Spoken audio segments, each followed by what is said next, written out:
esta discussão afeta, evidentemente, todo o panorama do debate religioso contemporâneo, onde, por incrível que pareça, as pessoas ainda se digladiam procurando provas da existência ou inexistência de Deus. Eu acredito que você pode ter uma evidência da existência de Deus, mas não uma prova lógica. Né? A prova lógica, tal como desenvolvida por São Tomás de Aquino e outros, apenas demonstra que é mais razoável você crer num Deus do que não crer. Mas ele não te dá uma certeza lógica absoluta, porque a própria expressão certeza lógica absoluta é contraditória de algum modo. Tá certo? Porque a lógica só investiga a dimensão do possível, nunca a dimensão do fato. Nenhum argumento lógico no mundo pode provar que algo aconteceu, ou está acontecendo, ou acontecerá. A lógica só pode provar que uma coisa é coerente com uma determinada premissa ou incoerente com essa premissa, ou seja, que ela é possível ou impossível, que ela contém uma contradição interna, que a torna impossível, ou que ela não contém contradição, portanto que ela é possível, ou até que ela é razoável. Esse é o máximo que se pode chegar. E, bom, é possível. Esta é uma pergunta. Outra pergunta é possível conhecer Deus? Sim, porque o mundo está repleto de depoimentos de pessoas que o conheceram. Então, isso é possível conhecer Deus e você ter a certeza absoluta, tá certo, e imediata da sua existência e da sua presença. Porém, aí nós temos a coisa mais extraordinária do mundo. Aquilo que você conhece com certeza total, vamos dizer, pela percepção imediata de uma presença, não é comunicável a outra pessoa. Isto é uma fatalidade da Constituição humana. É o exemplo que eu dou, por exemplo, se você é a única testemunha de um crime. Você viu ninguém matando o outro na esquina. Você sabe quem é a vítima, você sabe quem é o assassino, você sabe como foi, você sabe tudo. Você pode provar isso? Não pode. Ao contrário, o seu testemunho é que será usado como elemento, não como prova, como elemento de prova. Elemento de prova significa o seguinte, que você vai provar absolutamente que foi aquele sujeito. Não, você vai tornar essa tese mais provável. A culpa do sujeito será mais provável do que a sua inocência. Isso é o máximo que você pode chegar. Se não fosse assim, não existiria o erro judiciário, que é uma coisa muito comum, onde as pessoas chegam a uma coisa que lhes pareceu uma prova e no dia seguinte você vê que não foi prova coisíssima nenhuma. E quem quer que tenha investigado qualquer fato, as pessoas gostam muito de estudar, de rever ideias, etc, etc. Eu digo, experimenta um dia você investigar um fato. Um fato pode ser um fato banal. Para ver se você o entende mesmo. Eu digo, você chega, no máximo você chega numa altíssima probabilidade, numa razoabilidade.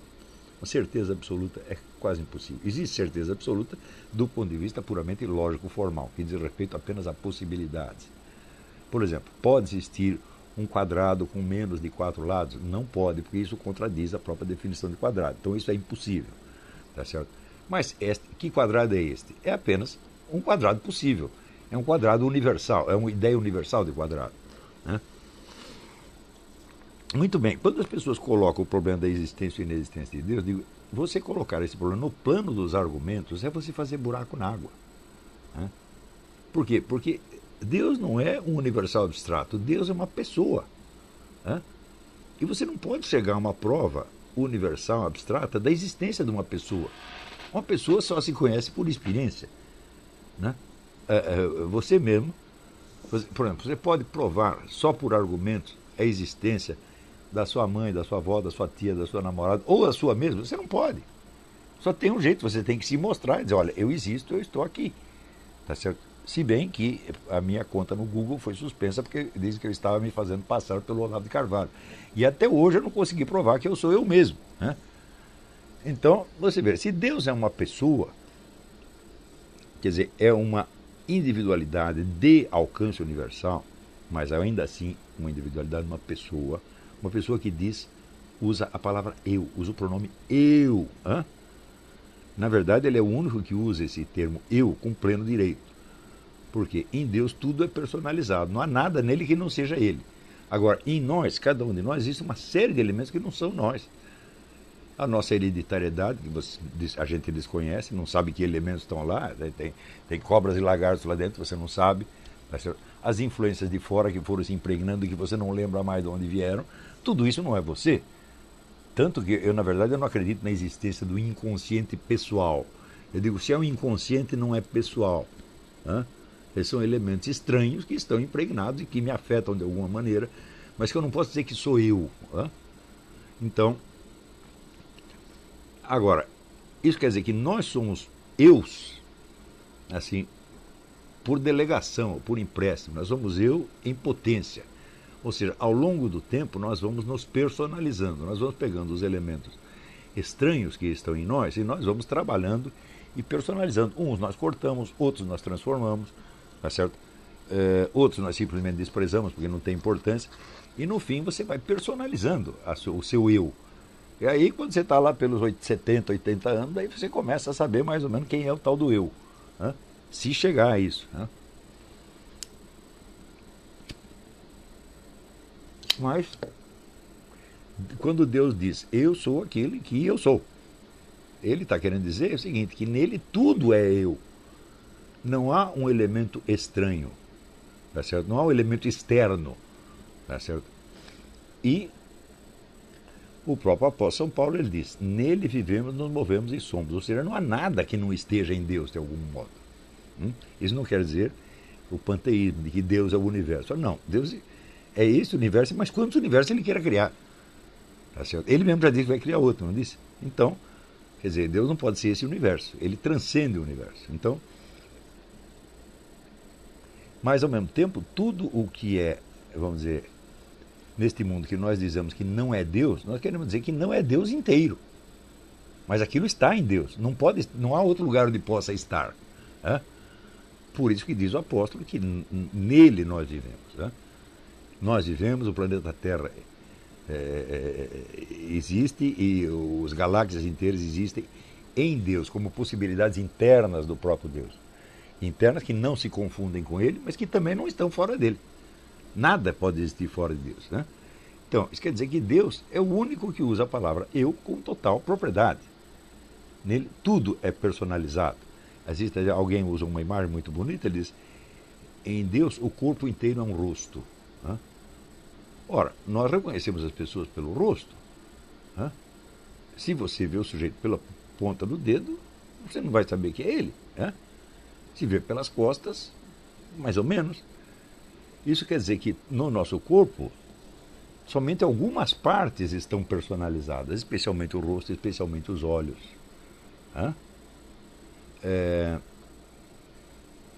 Você vê, até outro dia eu estava assistindo um filme em que o sujeito fez uma operação plástica e para mudar de identidade, inclusive mudou a cor dos olhos, mas mudou a cor, mas não mudou a expressão. Então, quer dizer, o olho é a parte mais expressiva da pessoa. Você pode, por exemplo, mudar o nariz. Quando a gente fez a operação do nariz, você ainda reconhece a pessoa. Mas o olho tem uma expressão pessoal, e isso aí você sempre reconhece. Mas e o resto? E a testa? E a orelha? E o braço? Mão é mais personalizada, mas pé já não é. Pé você mete dentro do sapato. Tá certo? O coitado não pode nem se mexer lá dentro. Não é isso? Além disso, você vai andando, você estraga o seu pé ao longo do tempo. O pé fica todo torto, cheio de calosidade, etc. Você não pode dizer que isso é pessoal. Não foi você que escolheu que seu pé ficasse assim. Foram as condições ambientes. Tá certo? Então isso quer dizer que no nosso corpo só uma parte muito pequena é personalizada. As outras não, são elementos impessoais que nós carregamos. Mas em Deus não existe isto, não existe essa estranheza, não existe essa alteridade dentro de Deus. E por isso mesmo ele se define como eu. E você vê, nós levamos algum tempo para perceber eu sou eu. Para você captar um pouco da sua identidade, leva algum tempo. E você pode perdê-la, qualquer doença mental faz você perder. Quando você perde a memória, você perde a sua identidade também. Tudo isso em nós é incerto, ao passo que em Deus aquilo é certo e permanente e imutável. Então, quando se fala, vamos dizer, de debate da existência ou inexistência de Deus, a gente acompanha, por exemplo, muito desses debates do William Lane Craig, são argumentos absolutamente brilhantes, tá certo? E, em geral, ele humilha os adversários. Mas humilhar o adversário é uma coisa e provar a sua tese é outra. É? A existência de Deus não pode ser provada por argumentos no nível da certeza absoluta. Pode no nível da razoabilidade. Você pode até chegar àquele ponto e falar, se você não acredita em Deus, você é idiota, você é maluco. Você pode chegar até nisto. Mas isto não é uma certeza lógica absoluta. Por que você não pode conhecer isso? Porque você só poderia chegar à certeza absoluta se Deus fosse um universal abstrato. Como Deus é uma individualidade concreta, que inclusive se manifesta no tempo, sob a forma de uma presença humana, então, meu filho, você só pode conhecê-lo por experiência, como qualquer outra pessoa.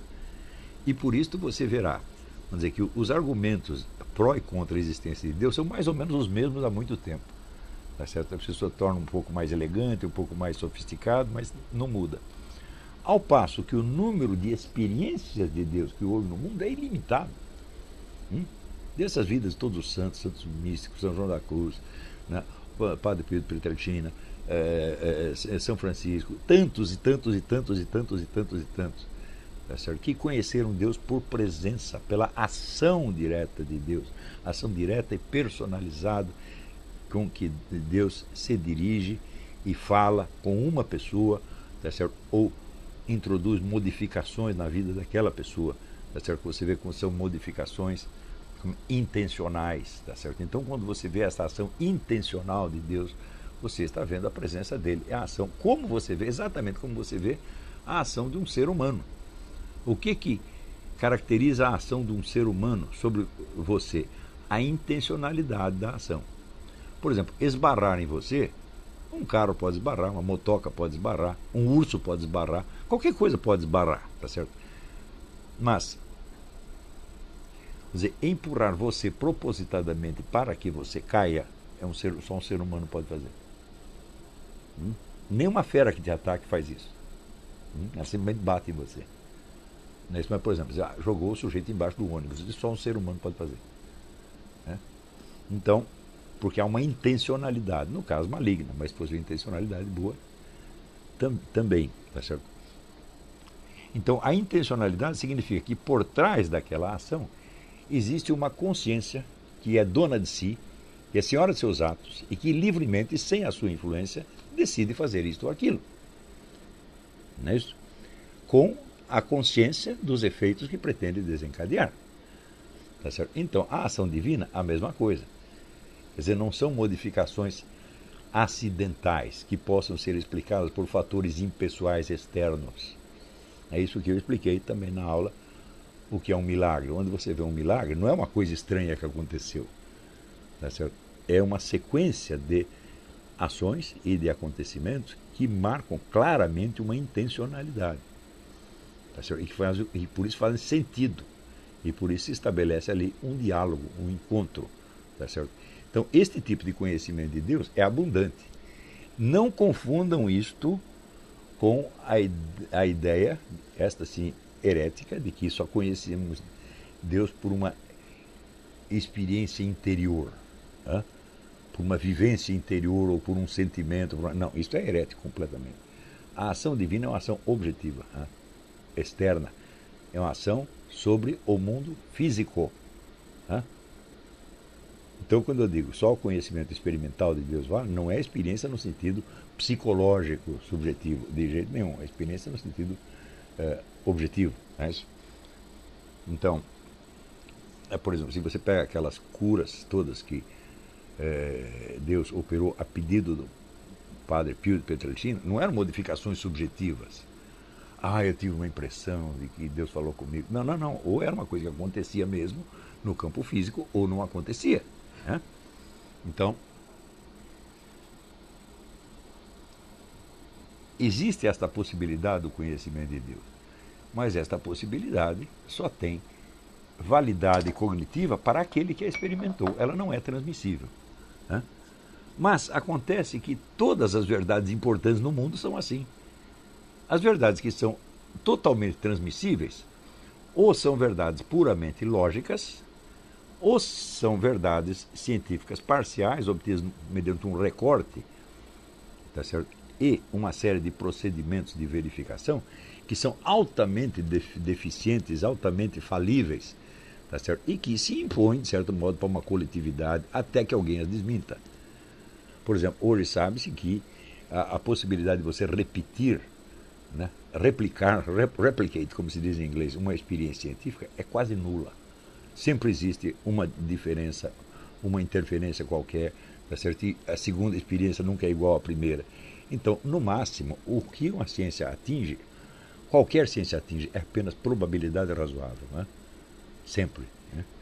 Então, no entanto, o conhecimento que é obtido, vamos dizer, pela experiência direta, ele é inegável, porque é a experiência de uma presença. E a presença o que é? Um aqui e um agora. Não é isso? E um aqui e um agora que representa, então, um fato. Quer dizer, um fato é uma coisa que aconteceu e que não pode mais desacontecer, mesmo que você o esqueça. Quando eu digo que este tipo de experiência ele fornece a certeza absoluta, eu estou falando isso do ponto de vista da validade objetiva dessa certeza e não da crença subjetiva. Por quê? Porque o indivíduo pode se esquecer da sua experiência e ele pode negá-la, inclusive. Ele pode mentir para si mesmo e dizer que não viu aquilo que viu. Portanto, subjetivamente não existe essa certeza, mas existe objetivamente. Tá certo? Isso quer dizer, aquilo aconteceu realmente, não desaconteceu, embora possa ter sumido da sua memória, ao menos parcialmente. Né? Então, é por isso que eu descrevi ali, se você quer provar que Deus existe ou que não existe, você tem que admitir a existência de um domínio chamado existência, que o transcende e no qual ele está ou não está. E isto é coisa de maluco. Ou seja, Deus está dentro da existência ou está fora dela? Nos dois casos, ele teria que ser menor do que a existência. Ele teria que ser algo que existe dentro de um campo chamado existência. Mas se você acabou de definir Deus como um ser infinito, tá certo? Que transcende todo o campo do existente, então não tem sentido o que você está fazendo ali. Né? Isso quer dizer que Deus não pode existir no sentido que as coisas existem. Ele pode existir num outro sentido. Então, num sentido que transcende tudo isso. Mais ainda, você poderia se colocar, vamos dizer, fora e acima da existência para julgar o que está dentro dela ou não? Você não pode. Tá certo? Portanto, só existe uma maneira de você conhecer Deus, é você reconhecer que você está dentro dele. E isso acontece quando ele quer. Né? Ou seja, a presença de Deus é uma coisa abrangente, que te engole de alguma maneira. Engole e transforma. Esta é a única maneira de você conhecer Deus. Então, é a deificação de que fala a Igreja Católica. Quer dizer, o processo de conhecer Deus é você deixar que ele o transforme nele. Até o ponto que chega aquilo que dizia o apóstolo: não sou eu mais que está aqui, é Jesus que está em mim. Por que é Jesus que está em mim? Quer dizer que você deixou de existir? Não. Você só existe e você só tem um eu porque Deus te insuflou esta individualidade e esta possibilidade de ter um eu. Então, quando você vai se transformando nele, você não deixa de existir, você passa a existir de maneira mais intensa. Tá certo? Porque aí sim você se tornou um eu, aí sim você se personalizou. Tá certo? Então, não é a ideia, vamos dizer, da fusão. O eu que desaparece e é engolido numa universalidade abstrata, como mais ou menos é na metafísica hindu. Né? Então, quer dizer, eu não sou mais eu, agora eu sou o Brahman. Né? Então, isso é entendido como uma supressão da existência individual. Né? Mas, na verdade, a existência individual ela é preservada, tá certo? Porque ela é a expressão da vontade de Deus. Ela personalizou você. E não vê por que personalizar se depois é só para dissolver e transformar nele de novo. Tá certo? Então, não é uma fusão, é uma absorção, no sentido, uma superação, no sentido alemão do Aufhebung, uma coisa que é abrangida e superada ao mesmo tempo, e que na medida que se supera, se intensifica. Né? Então, este é o verdadeiro caminho para conhecer Deus. Agora, as provas, os argumentos estão todos no nível da razoabilidade apenas. Né?